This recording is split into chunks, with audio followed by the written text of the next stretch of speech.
Hello friends, നമ്മളുടെ പുതിയൊരു വീഡിയോയിലേക്ക് എല്ലാവർക്കും സ്വാഗതം. അപ്പം നമ്മളുടെ ദുബായിൽ ഇപ്പം ഈദ് ഹോളിഡേ സ്റ്റാർട്ടായി കേട്ടോ. നമുക്കെല്ലാവർക്കും 4 ദിവസത്തെ ലീവ് ഉണ്ട്. അപ്പോൾ ഫസ്റ്റ് ഡേ തന്നെ നമ്മൾ ഔട്ടിങ്ങിന് ഇറങ്ങിയിരിക്കുകയാണ് കേട്ടോ. അപ്പോൾ ദേ നമ്മൾ ഒറ്റയ്ക്കല്ല, ഞങ്ങളെ കൂടെ ഞങ്ങളുടെ ഫാമിലി ഫ്രണ്ട് ആയിട്ടുള്ള അജയ് ബ്രോയും ഫാമിലിയും ഉണ്ട് കേട്ടോ. അപ്പം ഞങ്ങളൊരു ഫാമിലി പോലെ തന്നെയാണ് കേട്ടോ അവിടെ ജീവിക്കുന്നത്. അപ്പം നമ്മളെല്ലാവരും കൂടെ ഒരുമിച്ചൊരു യാത്രയാണ്. ആദ്യമായിട്ടാണ് നാട്ടിൽ നിന്ന് അമ്മയൊക്കെ വന്നതിന് ശേഷം നമ്മൾ ഒരുമിച്ച് ആദ്യമായിട്ടാണ് കേട്ടോ പോകുന്നത്. കഴിഞ്ഞ വർഷമാണ് നമ്മൾ പോയിട്ടുള്ളൂ. പിന്നെ അതിന് ശേഷം 1 ഇയർ ഗ്യാപ്പിന് ശേഷമാണ് നമ്മൾ ഒരുമിച്ചൊരു യാത്ര പോകുന്നത് കേട്ടോ. അപ്പം റിവർലാൻഡിലേക്കാണ് നമ്മുടെ യാത്ര ഇന്നത്തെ. അപ്പം റിവർലാൻഡ് എന്ന് പറഞ്ഞിട്ടുണ്ടെങ്കിൽ അവിടെ ഒരുപാട് റൈഡും കാര്യങ്ങളും അതേപോലെ തന്നെ വേറൊരു ലോകം പോലെ നമുക്ക് തോന്നുന്നൊരു ഏരിയ ആണ് കേട്ടോ. ഒരുപാട് പാർക്കുകളും കാര്യങ്ങളും ഉള്ളൊരു സ്ഥലമാണ്. കണ്ടില്ലേ ഒരുപാട് റൈഡുകളൊക്കെ. അപ്പം നമ്മളൊരു 45 മിനിറ്റ് യാത്രയ്ക്ക് ശേഷം നമ്മൾ അവിടെ റീച്ചായി കേട്ടോ. അപ്പം നമ്മൾ പിന്നെ അവിടേക്ക് നടന്ന് പോവാണ്. അപ്പോൾ കുറച്ച് പാർക്കിംഗ് ഏരിയയിൽ നിന്ന് കുറച്ച് അങ്ങോട്ട് നടക്കാനുണ്ട് കേട്ടോ. നല്ല വെയിലാണ്, പക്ഷേ നമ്മൾ പ്രതീക്ഷിച്ചത്ര ചൂടുണ്ടായിരുന്നില്ല. നല്ല കാറ്റുള്ളതുകൊണ്ട് തന്നെ നമുക്കധികം ചൂട് അനുഭവപ്പെട്ടില്ല കേട്ടോ. അപ്പം അഖിലൊന്നും ഇത്തവണ വന്നില്ല വെക്കേഷനായിട്ടും. അവൻ അവിടെ ഫ്രണ്ട്സൊക്കെ ആയിട്ട് അടിച്ച് പൊളിക്കാമെന്ന് പറഞ്ഞു. അപ്പം പിന്നെ ഞങ്ങൾ ഇവിടുത്തെ ഫ്രണ്ട്സിൻ്റെയും കൂടെ ട്രിപ്പ് പ്ലാൻ ചെയ്തേക്കുകയാണ് കേട്ടോ. അപ്പം നമ്മൾ ഇതിന് മുന്നേ ഞാനും വിബിയേട്ടനും ഏകദേശം ഞങ്ങളുടെ കല്യാണം കഴിഞ്ഞ സമയത്ത് ഇവിടെ വന്ന സമയത്ത് നമ്മൾ ആദ്യമായിട്ട് പോയത് റിവർലാൻഡിലേക്കായിരുന്നു. പക്ഷേ ആ സമയത്ത് ഇവിടെ ടിക്കറ്റ് ഒന്നും ഉണ്ടായിരുന്നില്ല, ഫ്രീ എൻട്രി ആയിരുന്നു. പക്ഷേ ഈ അടുത്ത് ഇവിടെ ടിക്കറ്റ് എൻട്രി വെച്ചിട്ടുണ്ട് കേട്ടോ. അപ്പം 30 ദിർഹം പെർ പേഴ്സൺ ആണ് ടിക്കറ്റ് വരുന്നത്. കുട്ടികൾക്കാണെങ്കിൽ എബോവ് 3 ഇയറാണ് ടിക്കറ്റ് പ്രൈസ് വരുന്നത്. അപ്പോൾ നമ്മൾ ടിക്കറ്റൊക്കെ എടുത്തു. ബാഗേജ് ചെക്കിങ് എല്ലാം കഴിഞ്ഞിട്ട് വേണം കേട്ടോ ഉള്ളിലേക്ക് എൻ്റർ ചെയ്യാൻ. അത് കഴിഞ്ഞ് ഉള്ളിൽ കയറുമ്പം തന്നെ നമുക്ക് കാണുന്നത് ഒരു യൂറോപ്യൻ ടച്ചൊക്കെ ഉള്ള രീതിയിലുള്ള ഒരുപാട് നല്ല സ്ഥലങ്ങളാണ് കേട്ടോ. ഒരുപാട് കുറേ വാട്ടറും കാര്യങ്ങളൊക്കെ ഉള്ളതുകൊണ്ട് തന്നെ അതുകൊണ്ടായിരിക്കും തോന്നുന്നു എനിക്ക് അധികം ചൂട് ഞങ്ങൾക്ക് അനുഭവപ്പെട്ടതേ ഇല്ല. സത്യം പറയുന്നത് ഞങ്ങൾ നല്ല ചൂടാണ്. ഇപ്പം ഇവിടെ ദുബായിൽ ഭയങ്കര ടെമ്പറേച്ചർ ഒരു 50 എബോവ് ഒക്കെയാണ് എല്ലാ ദിവസവും റീഡിങ് കാണിക്കുന്നത്. അപ്പം അത് കാരണം നമ്മൾ മടിച്ചിരിക്കാറാണ് പതിവ് വീട്ടിൽ തന്നെ. പക്ഷേ പുറത്തേക്ക് ഇറങ്ങിയപ്പോൾ കുഴപ്പമില്ലാന്ന് തോന്നി. നല്ല കാറ്റുള്ളൊരു സ്ഥലം കൂടി ആയതുകൊണ്ട് തന്നെ അധികം ചൂടുണ്ടായിരുന്നില്ല. അപ്പം നമ്മൾ നടന്നതേ അവിടുത്തെ കാഴ്ചകൾ ഓരോന്നായി കണ്ടുപോവാണേ. നിങ്ങളും നമ്മളെ കൂടെ വായോ.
അങ്ങനെ ജുറാസിക് പാർക്കിലെ ഒരുപാട് കാഴ്ചകളും കാര്യങ്ങളൊക്കെ കണ്ടു കഴിഞ്ഞതിന് ശേഷം നമ്മൾ നേരെ എൻട്രി ചെയ്യുന്നത് മറ്റൊരു ഏരിയയിലേക്കാണ് കേട്ടോ. അവിടെയെന്ന് വെച്ചിട്ടുണ്ടെങ്കിൽ നമ്മുടെ ഓരോ രാജ്യത്തിൻ്റെയും പ്രത്യേകതരം അവിടുത്തെ ഒരു ഐഡൻറ്റിറ്റി ഉണ്ടാവുമല്ലോ. അതിലുള്ള ഓരോതിൻ്റെയും ഒരു മിനിയേച്ചർ ഫോം അവിടെ ക്രിയേറ്റ് ചെയ്ത് വെച്ചിട്ടുണ്ട് കേട്ടോ.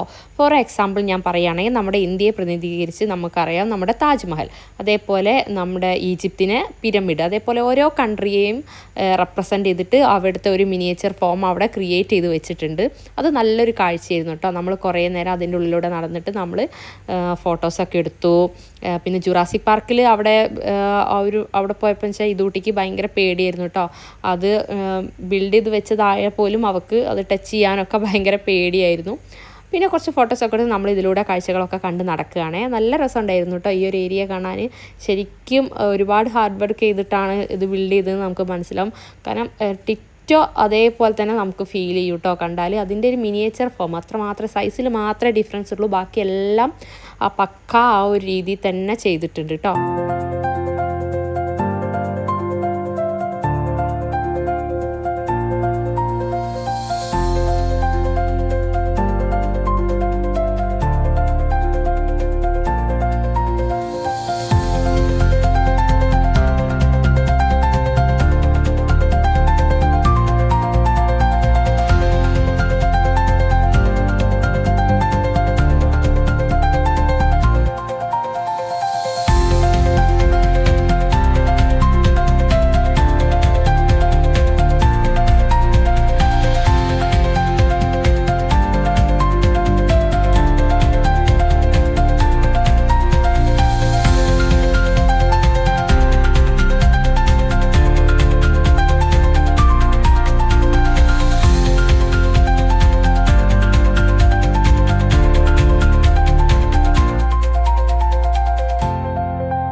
പണ്ട് നാട്ടിലുള്ള നഖത്തിലൊട്ടിക്കുന്ന.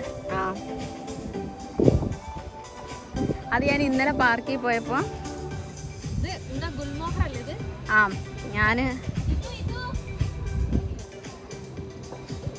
പണ്ട് നമ്മൾ സ്കൂളിന്റെ മുറ്റത്ത് ഉണ്ടാവലുണ്ട്.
അത് കഴിഞ്ഞ് കുറേ ഏരിയ നമ്മൾ ഒരുപാട് കാഴ്ചകളൊക്കെ കണ്ട് നടന്നു കേട്ടോ. അപ്പോഴേക്കും നേരം ഇരുട്ടി. അപ്പോൾ എല്ലായിടത്തും ലൈറ്റനിങ് വന്നു. അപ്പോൾ നല്ല ഭംഗിയുണ്ടായിരുന്നു അവിടുത്തെ ലൈറ്റ് അറേഞ്ച്മെൻറ്റും കാര്യങ്ങളും കാണാൻ. പിന്നെ നമ്മൾ എൻ്റർ ആവുന്നത് വേറൊരു ഏരിയയിലേക്കാണ് കേട്ടോ. ഇത് ഭയങ്കര വാസ്റ്റായിട്ട് കിടക്കുന്ന ഒരു ഏരിയ ആണ്, ഏക്കർ കണക്കിനുണ്ട് കേട്ടോ. അപ്പം പിന്നെ നമ്മൾ എൻ്റർ ചെയ്യുന്നത് മറ്റൊരു ഏരിയ എന്ന് വെച്ചിട്ടുണ്ടെങ്കിൽ ഓരോ രാജ്യത്തിൻ്റെയും അവിടുത്തെ ബിൽഡിങ്ങുകൾ വ്യത്യാസം ഉണ്ടായിരിക്കും അല്ലേ. അവിടുത്തെ വീടുകളായാലും അതുപോലെ തന്നെ അവിടുത്തെ ഓരോ ഓഫീസുകളും കാര്യങ്ങളൊക്കെ ഡിഫറൻസ് ആയിരിക്കും. അതേപോലെ തന്നെ ഓരോ രാജ്യത്തിനെ റെപ്രസെൻ്റ് ചെയ്തിട്ടുള്ള അവിടുത്തെ ഒരു നിർമ്മാണ രീതിയാണ് അടുത്ത് കാണിക്കുന്നത് കേട്ടോ. ഇപ്പോൾ UK-യിലായാലും ഫ്രാൻസിലായാലും ഇന്ത്യയിലായാലും എല്ലാം നമുക്കറിയാം വീടുകളും കാര്യങ്ങളൊക്കെ പ്രത്യേക തരം സ്റ്റൈലിലാണ് പണിതിട്ടുണ്ടാവുക. അപ്പോൾ അങ്ങനെ ഓരോ രാജ്യത്തിനെ റെപ്രസെൻ്റ് ചെയ്തിട്ടുള്ള ഓരോ തരം ബിൽഡിങ്ങുകൾ അവിടെ ഉണ്ടാക്കി വെച്ചിട്ടുണ്ട് കേട്ടോ. അതേപോലെ തന്നെ ഹൊറർ മൂഡിലുള്ള ബിൽഡിങ്സ് ഉണ്ട്. ഇതിൻ്റെയൊക്കെ ഉള്ളിൽ ഇത് ഒറിജിനൽ ബിൽഡിംഗ് ആണ് ഇവിടെ ക്രിയേറ്റ് ചെയ്തിട്ടുള്ളത്. ഇതിൻ്റെ ഉള്ളിൽ നമുക്ക് സ്റ്റേ ചെയ്യാനും അതേപോലെ തന്നെ പല ഹോട്ടൽസും റെസ്റ്റോറൻറ്റ്സും ഒക്കെ ഉണ്ട് കേട്ടോ അതിൻ്റെ ഉള്ളിൽ. പക്ഷേ പുറത്ത് നോക്കുമ്പോൾ അത് നമുക്ക് ആ രാജ്യത്തിനെ റെപ്രസെൻ്റ് ചെയ്തിട്ടുള്ള വീടിൻ്റെ ഒരു ഷേപ്പിലായിരിക്കും ഉണ്ടായിരിക്കുക.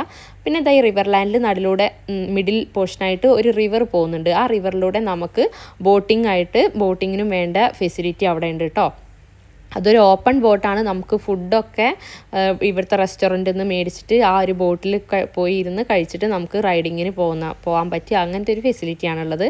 പിന്നെ കൂടുതലും ഈ ഒരു പ്രദേശത്തേക്ക് വരുന്നത് യൂറോപ്യൻസ് ആണ് കേട്ടോ. മലയാളീസൊക്കെ പൊതുവെ കുറവായിട്ട് എനിക്ക് തോന്നി. പിന്നെ ഞാൻ പറഞ്ഞില്ലേ ഹൊറർ മൂഡിലുള്ള ബിൽഡിങ്സും കാര്യങ്ങളും കാണുമ്പം കുറച്ച് പേടിയാവും കേട്ടോ. കാരണം ലൈറ്റും കാര്യങ്ങളൊക്കെ ഈ ഒരു പ്രദേശത്ത് കുറച്ചിട്ട് അവർ അതൊരു ഹൊറർ മൂഡ് അവിടെ ക്രിയേറ്റ് ചെയ്തേക്കുകയാണ്. അതിൻ്റെ ഉള്ളിൽ റെസ്റ്റോറൻ്റ് ആണ് കേട്ടോ. അപ്പം നമുക്ക് അതിൻ്റെ ഉള്ളിൽ കയറിയിട്ട് ഫുഡ് വേണമെങ്കിൽ കഴിക്കാവുന്നതാണ്. അപ്പോൾ അതിൻ്റെ ഉള്ളിൽ അതിൻ്റെ ഉള്ളിലായാലും ടേബിൾസും സീറ്റിങ്ങും അറേഞ്ച്മെൻ്റ് ഒക്കെ ഒരു ഹൊറർ ടച്ചിലുള്ള സീറ്റിംഗ് ഒക്കെയാണ് കേട്ടോ കൊടുത്തിട്ടുള്ളത്. അപ്പോൾ ഞാൻ അതൊന്നും വീഡിയോയിൽ എടുത്തിട്ടില്ല.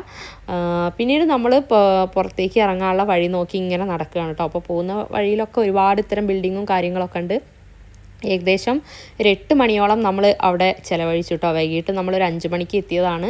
ഒരുപാട് കാഴ്ചകൾ ഉണ്ടായിരുന്നു കാണാൻ. അങ്ങനെ കാഴ്ചകളൊക്കെ കണ്ട് പിന്നെ നമ്മൾ വീട്ടിലേക്ക് മടങ്ങാൻ വേണ്ടിയിട്ട് എക്സിറ്റ് നോക്കിക്കൊണ്ടിരിക്കുകയാണ് കേട്ടോ. ഒരുപാട് നേരം നമ്മൾ ഇതിലൂടെ കറങ്ങി. പക്ഷേ ഞങ്ങൾ എത്തിപ്പെട്ട എക്സിറ്റ് കറക്റ്റ് ആയിരുന്നില്ല. പിന്നെ വീണ്ടും വന്ന വഴി തന്നെ തിരിച്ച് നടക്കുക കേട്ടോ ചെയ്തത്.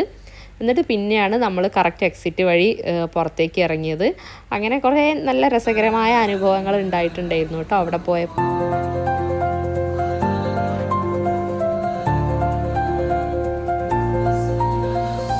ഹലോ ഗായ്സ്, നിങ്ങളിപ്പോൾ കണ്ടുകൊണ്ടിരിക്കുന്നത് നൈറ്റ് വ്യൂ ആണ്. രാത്രി ഞങ്ങൾ റിവർ ലാൻഡിൽ ഇങ്ങനെ കറങ്ങിക്കൊണ്ടിരിക്കുന്നു. ഞങ്ങളുടെ ടീംസ് ഒക്കെ നടന്നുകൊണ്ടിരിക്കുന്നുണ്ട്.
അത് കഴിഞ്ഞ് നമ്മൾ നേരെ നമ്മുടെ വീട്ടിലേക്ക് പോന്നു കേട്ടോ. അപ്പം പൊതുവേ ട്രാഫിക്കൊക്കെ ഉള്ള സമയമാണ്, പക്ഷേ വീക്കെൻഡ് ആയതുകൊണ്ട് തന്നെ എനിക്ക് തോന്നുന്നു ഹോളിഡേ ആയതുകൊണ്ട് തന്നെ വലിയൊരു റഷ് ഉണ്ടായിരുന്നില്ല റോഡിലൊന്നും.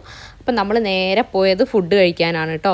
ഫുഡ് കഴിക്കാൻ നമ്മുടെ അപ്പാർട്ട്മെൻറ്റിൻ്റെ തൊട്ട് താഴെ തന്നെയുള്ള സ്ഥിരം പോകുന്ന റെസ്റ്റോറൻറ്റിൽ തന്നെ പോയി ഫുഡ് കഴിച്ചു. പിന്നീട് നമ്മൾ നമ്മുടെ വീട്ടിലേക്ക് പോവുക കേട്ടോ ചെയ്തത്. അപ്പോൾ അതൊന്നും ഞാൻ വീഡിയോയിൽ ഉൾപ്പെടുത്തിയിട്ടില്ല, റിപ്പീറ്റേഷൻ വരണ്ടാന്ന് വിചാരിച്ചിട്ടാണ് കേട്ടോ അതൊന്നും ഉൾപ്പെടുത്താത്തത്. അപ്പോൾ പുതിയൊരു വീഡിയോ ആയിട്ട് വീണ്ടും കാണാം. അതുവരെ നമ്മുടെ ചാനൽ നമ്മളെ സപ്പോർട്ട് ചെയ്യുക, സബ്സ്ക്രൈബ് ചെയ്യുക, നമുക്ക് വേണ്ട എല്ലാ സപ്പോർട്ടും തരിക കേട്ടോ. അപ്പോൾ പുതിയൊരു വീഡിയോ ആയിട്ട് കാണും വരെ എല്ലാവർക്കും ബായ്.